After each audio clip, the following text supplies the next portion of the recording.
reason why is this F1 here? This is the most expensive car here. Is it? I don't know. Is it actually? Kidding me? It is. 100%. How much do you think this is worth? I don't know. I don't care about the numbers. 30 million US, 35? It's hard to say. Honestly, it's hard to say with any of these because they're the actual race cars from back then. It's really hard to put any numbers on them. But that's also partially one of the reasons why we take them here, because we as Hofmeisters, we've got access to the museum in Munich and the cars from the BMW collection. And are these normally in the BMW collection? They're in the BMW collection. They've all come here from Munich.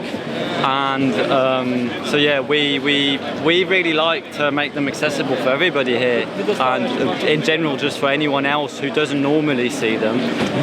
This is what I love about this show. No stanchions. Yeah. No, you can see the car. It's right there. You can smell it. It's right there. You can have a look inside. We can open up the bonnets. We can show you around. And we just make it more accessible for everybody. Right. And that's, for us Hofmeisters, that's the key spirit. This is just so cool. I expected to see a lot of amazing tuner cars here at Ultrace. Yeah. I didn't expect to see these historic race cars. Yeah. You know, so it's really incredible what you guys are doing. So also the reason we've got these three is obviously because of the FINA livery. We call it the Fast FINA Fleet. And the two M3s, they're both Cecotto cars. The f.a.t ran in 92 and the E36 ran in 93. Before you were born. Oh, definitely. Way before me. And I mean, the F1, what an iconic car. And it's super nice to have it here. We're incredibly blessed to be able to show them. So cool. These guys were kind enough to open up the F1 GTR for us. And it's my first time looking this close at one. It's just so crazy to me how ahead of its time it was. Look at this. Look at I mean, I don't really understand all of the systems on here, but look at that shifter. The linkage goes all the way back here. All the carbon work from way back when. It's so cool. It's too bad they just did not make that many of these. BMW V12 powered, all NA. Look at that seat. Just the business in every way. I mean, like, look at all this stuff. Screen heat, cooling. So cool. All the fuses here. The map. Look at that. I couldn't imagine competing 24 hours in this thing. Look at that steering wheel. Just so cool. Actually, what really impresses me is this door. Look at the carbon work on this door. It is just so intricate.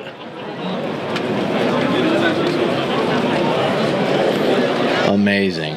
It is so long. I mean, I guess that's why it's called a long tail. But GTR. Look at it. What I think about when I look at this is just the upkeep, right? So you look at somebody like Jay Leno, who's able to upkeep his in-house. I couldn't imagine just how much it would take to keep this thing running tip-top shape. You know, even just a fuel cell expiring after however many years. I don't even know how many years it is, 10 years or so. It makes me wonder if this is in driving condition.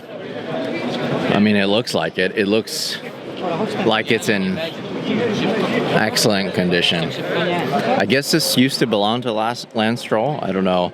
You guys can tell me in the comments if I'm right or not. But look at that, Nelson Piquet drove it. Incredible. What an absolute monster of a car. Nice. It's so clean still. It's kind of amazing how clean it is. And honestly, this one doesn't look as much of a race car as the E30. If you have a look inside the E30, there's loads more. Yeah, let's take a look at that E30. Okay, yeah. sure. I've become a BMW enthusiast now. This stuff is so interesting to me. Oh, whoa! Look at that intake, crazy. So, do all three of these run? Do you know? Technically they do. These don't have fuel in them at the moment, but yeah, we've got keys, and we could turn the key. The Hofmeisters came from, or the name comes from Wilhelm Hofmeister, who was a designer and who invented. I'll show you who invented the Hofmeister kink, which is BMWs. They all have the kidney grille, which everybody knows, but most of them have this part here, which is called the Hofmeister kink. So it's the way that this line goes straight, this one goes backwards, and then it goes forwards. That's the Hofmeister kink. Have a look at your E36, have a look at almost any BMW has it. The convertibles don't, some of the Tourings don't, the Z3 doesn't, but most of them have it. Oh. And we didn't want to pick something that's too obvious, so that's why we all really like the small details. So Hofmeisters, that's who we are, and that's where the name comes from. Right, so it's like a lifestyle brand. It's a lifestyle brand, it's a community-based thing to come together to celebrate.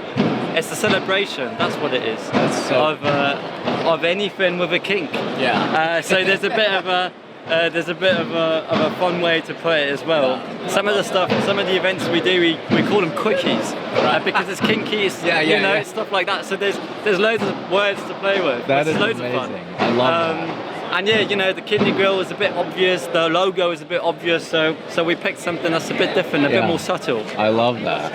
That's great. This is so clean. I love the carbon work here. I guess so. Wow, the fuel cell just takes up that whole area where the spare tire was. Incredible. So you have a gift for me. I've got another sticker here, which is a super special detail that only German dealers did this in the 1980s. They always put them on the rear windshield, in the middle, dead center. And I've got a friend who makes them, so he made some replicas. And No way! As well. So people who know will know. People who know will know, and not a lot of people know. That's like a super special detail that almost nobody knows. This is what I love about BMW nerds. Yeah. You guys just go to the next level with the smallest it's detail. the small stuff, and that way, if a car actually has one, it's a proper German first owner, original vehicle, all of that stuff.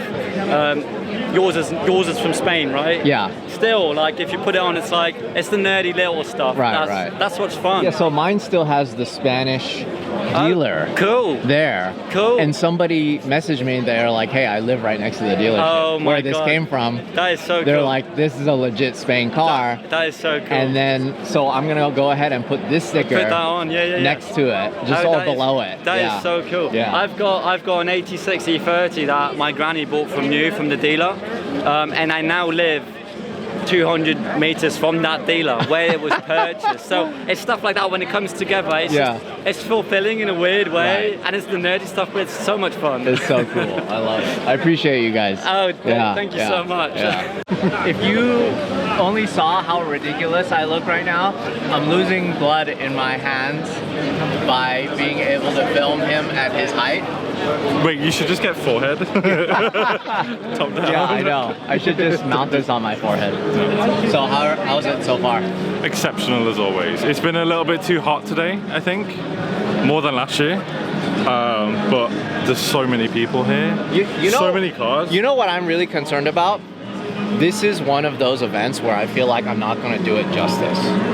Does that make sense? Like I'm not going to be able to do it justice because A, it's too many cars, too many people, it's too crowded, just too much going on, and I feel like I need clones, I need more time. You need at least 10 Larrys to be at one point of the stadium at all times, and then the drift area as well. I think the time is the biggest issue, right? I really wanted to come really early yesterday to get load in, but by the time we got here, everything was loaded in already. You know, so you still have time though. Like tonight when the show ends, you'll see people leave. You can still walk around and take nice pictures of the cars, but also when the show ends is really quite special as well. You know, the sunsets and whatnot, they give out the awards and it's fantastic. But and then tomorrow's an entire tomorrow is a whole full day drifting, everything. But it's a special event. People are traveling internationally for it. You know, Malaysia, USA, everything, which is it's an incredibly special event. Today I made the third drawing, and probably I'll make another one. The first one was for Larry. Okay. The first one was for me. Yeah, the first drawing from Ultrace was for Larry. Yeah. Amazing. So Michael here from Car Splash Art in Poland. You're based in Poland, right? You're based here in Poland? Yeah, I'm based in this city. Oh, okay. Yeah, in this city? Yeah, it's my home. This is your home event? Yeah, exactly. So Michael's been sending me so much artwork for my house, but also a bunch of stuff personally for me. And also, he sent over a piece of art for Jay Leno's garage. And then there's a table at Jay's that basically all the artwork and all the gifts that come in that need to go up on the walls, there's a table that is just laid out for that, because they receive so much stuff from all over the world, and Jay also collects a lot of memorabilia and artwork. I put Michael's artwork there on the table, and of course I presented it to Jay, and they were stoked on it, and they put it up in the garage. It's a permanent installation. And it was for me when I got the picture from you, and it's in the Jay Leno garage, and you put it there, because we, whoa, it's going on. It's just my big dream. It's just so cool. I'm here, and it was impossible to leave the drawings there, and you do it. You are my best friend, bro. It's just so good to see you. It's so nice. It's my first time meeting him, and like all the keychains, all the things that he's done for me, I don't forget it. You know, it's just super cool. And he's live drawing right now at the f.a.t. International booth. I'm about to talk to Ferdi from f.a.t. International. Ferdinand Porsche, I'm about to talk to him right now and see what this is all about, because this is super cool. How are you doing? I am very good. I'm sweaty. I was just in a drift car. So. Yes. Oh, were you drifting? No, I wasn't, sadly. Some 17-year-old was drifting, and like he was driving like a maniac. You should be drifting a Porsche. Yes. Yeah. So, first time meeting you. Really nice to meet you. I see you too. What's up? So, what is f.a.t. International for people who don't know?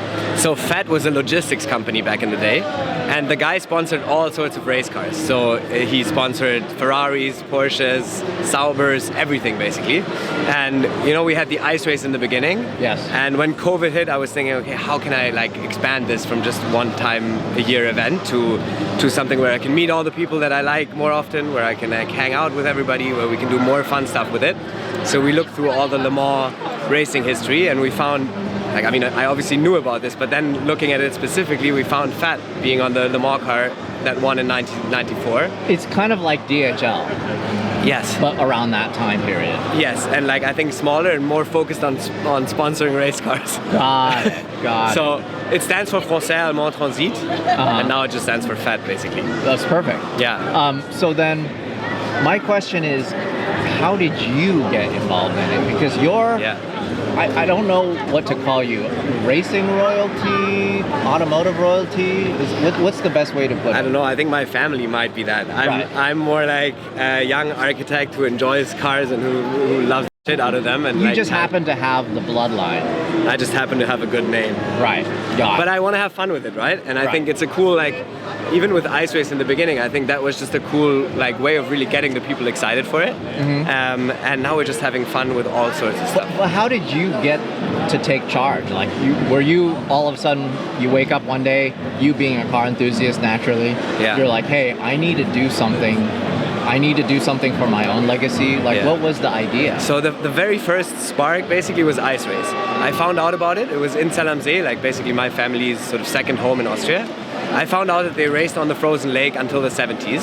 And I saw the pictures, and my dad bought a car that used to race there, and it had spikes, like 2-centimeter spikes on it. And I was like, damn, that's cool. Like that would work in today's day and age also. Like it's so Instagrammable, it's fun, it's different.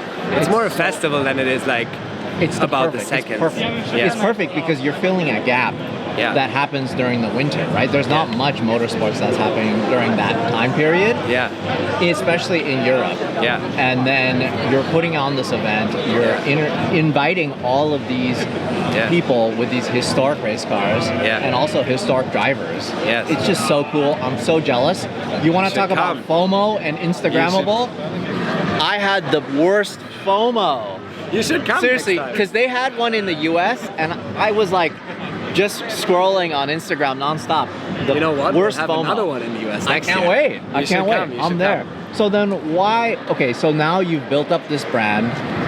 It's no longer a logistics company. Now it's like a lifestyle company, an event company. Yes. And you're taking it and you're taking it all over the place.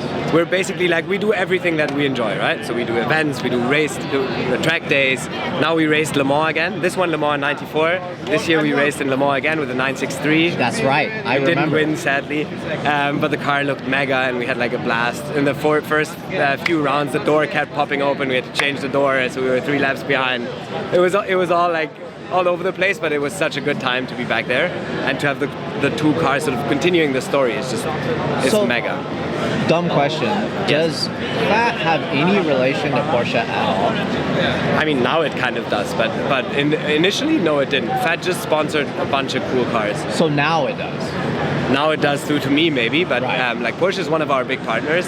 I think they're super hyped about like communities in general and like the younger generation taking over the community space and like doing cool with the brand. And I think that's what it's all about. And f.a.t is just one of the and also f.a.t is not just about Porsches. It's about all the cool cars. For example, you guys had Ryan Turk out in his Toyota Stout, drifting on the ice. Oh my God, I'm so jealous that you guys got to see that and I didn't have a chance to see that. So tell me about this vehicle that you have at your booth here at Ultrace. So that's the 962 Dauer LM. So this is after Group C, right? But it's still a Group C car. And Dauer and Porsche back then found a loophole in the rules that when they would have, like, because they built street cars, they built 8 street cars of these, which is, by the way, the 6th car on the planet. They built 8 street cars, and because of that, they were allowed to race the sort of full spec Group C, big tank, everything. So that's a 3-liter, flat 6, twin turbocharged Dauer 962 that won Le Mans.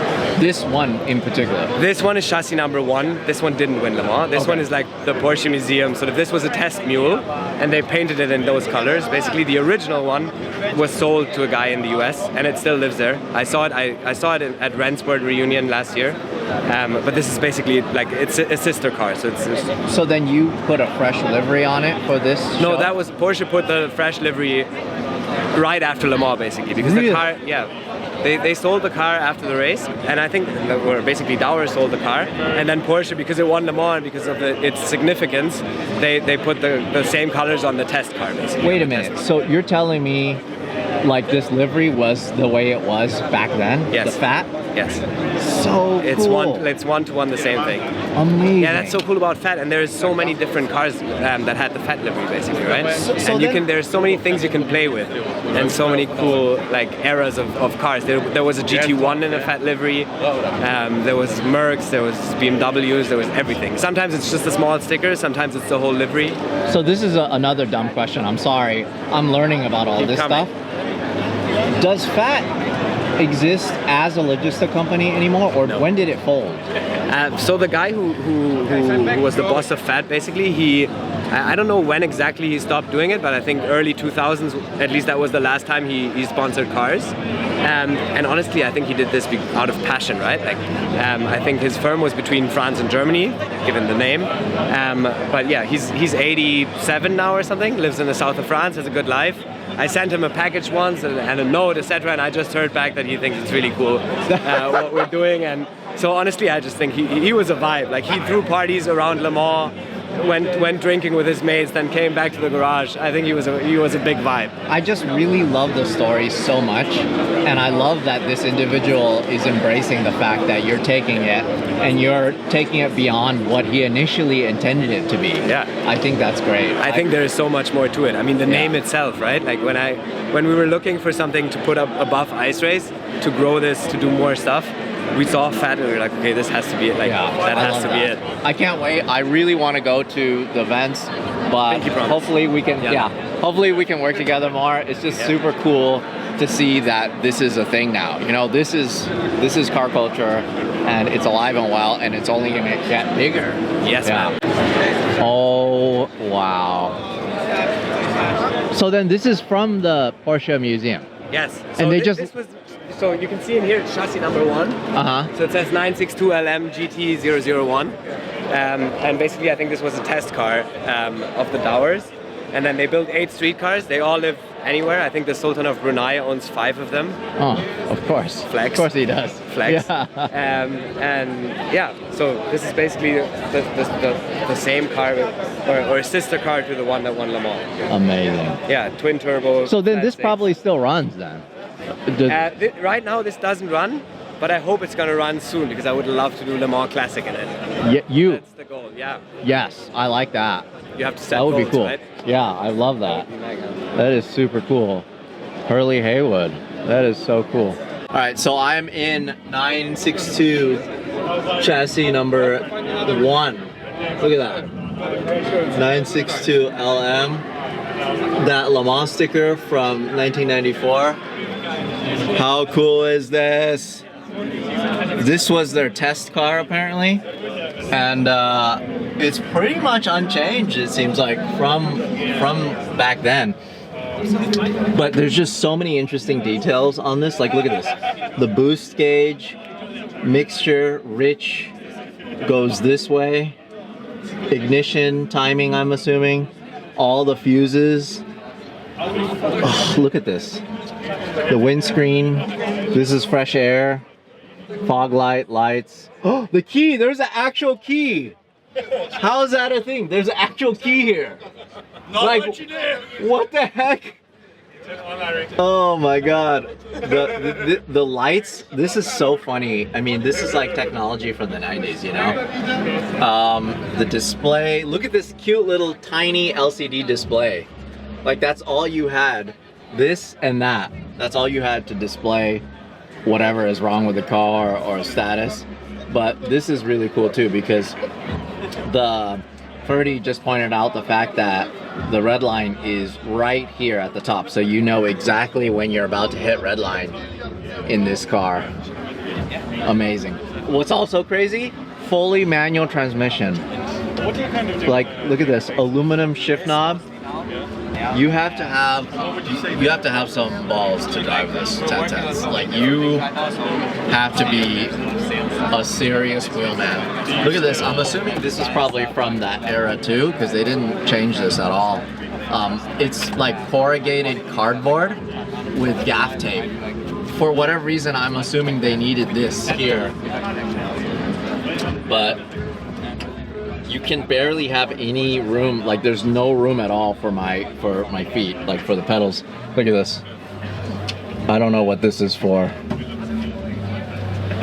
But yeah, racing in this, next level. Just so neat.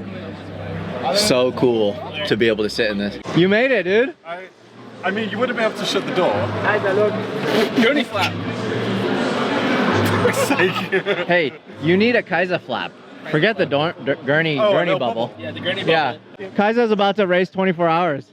Look at him. Oh my god. That's pretty Hey, you fit. How was that? Mildly terrifying. Could you imagine racing in that thing? 400, how many 400 kilometers an hour? 420? 420? Especially at the mall. Wow. Like, down the side. This was before they had the chicane. Oh, yeah. Yeah. So the 962, I think, has the, I'm not 100% sure about this, but I think it has the record of, it had the record for fastest car for a while. And then some other car. Just pinned, just red line. So it does have the record. Right. Pinned red line all the way at the end. End of the straightaway. Amazing. All right, now It's amazing. It's a wonder that the tires didn't disintegrate. Oh, this is another thing. Just getting out is another thing. Yes. He's got it. He's got it. More graceful than me, that's for sure. That is awesome. This is something that I've never seen before at a car show, and I'm so glad that this is a thing now. It's a fake road that it's supposed to be sitting on. Like, this is what it would look like if it was on a banked turn. And they did so much, and it's cool because it's almost like they plucked it off of the road. Lift it up. And that's the asphalt, and then underneath is the earth. See, I didn't really notice it because we're from LA, so all of our roads look like this already. But like, this is something I've never seen before. It's like rubber. I'm assuming it's like recycled tires, but the way that they display these vehicles, and this is not just this display. It's this the highlighted cars. Yeah, it's all the highlighted cars, and this is supposed to be like a piece of Le Mans, or like, you know, because Le Mans is a public road. Most of the track is a public road. They added the curbing. They went out of their way to do this. This is so much. This is like extra. Yeah. Like extra. Hope you guys enjoyed our coverage from these two incredible booths at Ultrace. Definitely wanted to give a big shout out to my friends from Pennzoil for helping us get out here. They have this Long May We Drive campaign, and boy did we drive long to get here. We did an epic road trip all across Europe. So this is just the midway point. We still have to go back. So yeah, looking forward to all the content. Hopefully you guys enjoy all this stuff.